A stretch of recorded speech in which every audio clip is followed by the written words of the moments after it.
देखिए, अयोध्या से जीते नवनिर्वाचित सबसे बूढ़े सांसद माननीय श्री अवधेश पासी साहब का वही हाल है जो हाल सावन के अंधे के को चारों तरफ हरियाली दिखती है। समाजवादी पार्टी वह जिस प्रकार से मुद्दे को भटकाती थी, अटकाती थी, लटकाती थी और हिंदुओं को आपस में लड़ाती थी, उसी नीति पर आज भी समाजवादी पार्टी के कार्यकर्ता, समाजवादी पार्टी के नेता, विधायक, सांसद बात कर रहे हैं। माननीय अवधेश पासी साहब जो हमारे अयोध्या से माननीय सांसद हैं, जिनको अखिलेश यादव साहब राजा बता रहे थे अयोध्या का, जबकि राम मंदिर में एक भी बार दर्शन करने नहीं गए, हनुमानगढ़ी एक भी बार दर्शन करने नहीं गए, लेकिन फतिया और नमाज पढ़ते हुए अनेकों जो है फोटो आ गए। देखिए, अयोध्या से जीते नवनिर्वाचित सबसे बूढ़े सांसद माननीय श्री अवधेश पासी साहब का वही हाल है जो हाल सावन के अंधे के को चारों तरफ हरियाली दिखती है।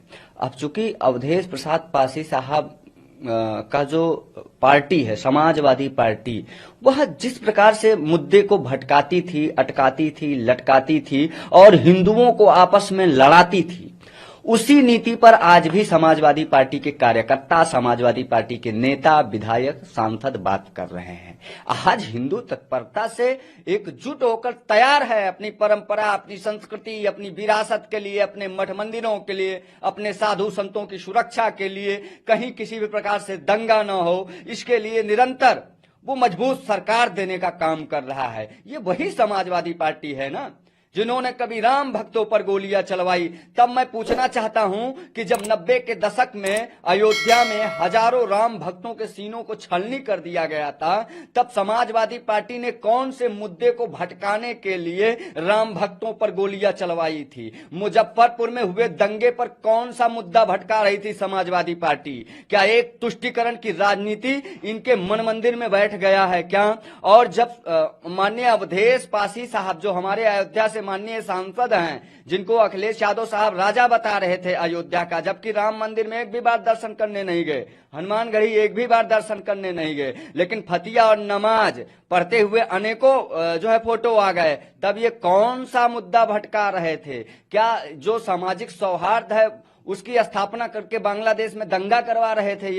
ये वही लोग हैं जो स्वयं मुद्दे से भटकाने का कार्य स्वतः ही करते हैं और आरोप प्रत्यारोप दूसरे पर थोपते हैं। आज देखिए, गत भारतीय जनता पार्टी के नेतृत्व में जिस प्रकार से किसान, जवान, नौजवान, शिक्षक, विद्यार्थी, हर वर्ग के लोगों को प्रयास किया जा रहा है कि कैसे उनको सहयोग राशि प्रदान करके, कैसे उनको किसी प्रकार से बल प्रदान करके उनकी आत्मनिर्भरता को आगे बढ़ाया जाए। आज किसानों के लिए जो कार्य माननीय प्रधानमंत्री जी कर रहे हैं सहयोग राशि देकर, मैं मानता हूं ऐतिहासिक काम है। और रही बात संभल में बावड़ी का निकलना, हरिहर मंदिर का निकलना, उसके बाद अनेकों मंदिर, फिर अभी चाहे संभल में जो शिव मंदिर, हनुमान मंदिर निकला हो, यह क्या किसी मुद्दे को भटकाने के लिए कार्य किया जा रहा है? जी नहीं, बिल्कुल नहीं।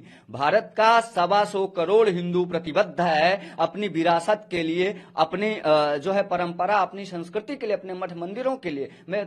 मैं तो मानता हूं कि ये वो सती है जब अपने आप को पहचान कर आज आवश्यकता है, चूंकि बाबर तजाकिस्तान में पाया जाएगा, बाबर वहां खोदिए तो वहां उसकी लाशें मिलेंगी, वहां उसका कब्रिस्तान है। यहाँ भारत में जब खोदा जाएगा तो मठ मंदिरें ही मिलेंगी, हिंदू संस्कृति, हिंदू धर्म और वहां यहाँ की धरोहरें ही मिलेंगी, तो फिर किसी को। देखिए, अयोध्या से जीते नवनिर्वाचित सबसे बूढ़े सांसद माननीय श्री अवधेश पासी साहब का वही हाल है जो हाल सावन के अंधे के को चारों तरफ हरियाली दिखती है। समाजवादी पार्टी वह जिस प्रकार से मुद्दे को भटकाती थी, अटकाती थी, लटकाती थी और हिंदुओं को आपस में लड़ाती थी, उसी नीति पर आज भी समाजवादी पार्टी के कार्यकर्ता, समाजवादी पार्टी के नेता, विधायक, सांसद बात कर रहे हैं। माननीय अवधेश पासी साहब जो हमारे अयोध्या से माननीय सांसद हैं, जिनको अखिलेश यादव साहब राजा बता रहे थे अयोध्या का, जबकि राम मंदिर में एक भी बार दर्शन करने नहीं गए, हनुमानगढ़ी एक भी बार दर्शन करने नहीं गए, लेकिन फतिया और नमाज पढ़ते हुए अनेकों जो है फोटो आ गए। देखिए, अयोध्या से जीते नवनिर्वाचित सबसे बूढ़े सांसद माननीय श्री अवधेश पासी साहब का वही हाल है जो हाल सावन के अंधे के को चारों तरफ हरियाली दिखती है। अब चूंकि अवधेश प्रसाद पासी साहब का जो पार्टी है, समाजवादी पार्टी, वह जिस प्रकार से मुद्दे को भटकाती थी, अटकाती थी, लटकाती थी और हिंदुओं को आपस में लड़ाती थी, उसी नीति पर आज भी समाजवादी पार्टी के कार्यकर्ता, समाजवादी पार्टी के नेता, विधायक, सांसद बात कर रहे हैं। आज हिंदू तत्परता से एकजुट होकर तैयार है अपनी परंपरा, अपनी संस्कृति, अपनी विरासत के लिए, अपने मठ मंदिरों के लिए, अपने साधु संतों की सुरक्षा के लिए, कहीं किसी भी प्रकार से दंगा न हो, इसके लिए निरंतर वो मजबूत सरकार देने का काम कर रहा है। ये वही समाजवादी पार्टी है ना जिन्होंने कभी राम भक्तों पर गोलियां चलवाई। तब मैं पूछना चाहता हूं कि जब 90 के दशक में अयोध्या में हजारों राम भक्तों के सीनों को छलनी कर दिया गया था, तब समाजवादी पार्टी ने कौन से मुद्दे को भटकाने के लिए राम भक्तों पर गोलियां चलवाई थी? मुजफ्फरपुर में हुए दंगे पर कौन सा मुद्दा भटका रही थी समाजवादी पार्टी? क्या एक तुष्टीकरण की राजनीति इनके मन मंदिर में बैठ गया है क्या? और जब माननीय अवधेश पासी साहब, जो हमारे अयोध्या से माननीय सांसद हैं, जिनको अखिलेश यादव साहब राजा बता रहे थे अयोध्या का, जबकि राम मंदिर में एक भी बार दर्शन करने नहीं गए, हनुमानगढ़ी एक भी बार दर्शन करने नहीं गए, लेकिन फतिया और नमाज पढ़ते हुए अनेकों जो है फोटो आ गए, तब ये कौन सा मुद्दा भटका रहे थे? क्या जो सामाजिक सौहार्द है उसकी स्थापना करके बांग्लादेश में दंगा करवा रहे थे?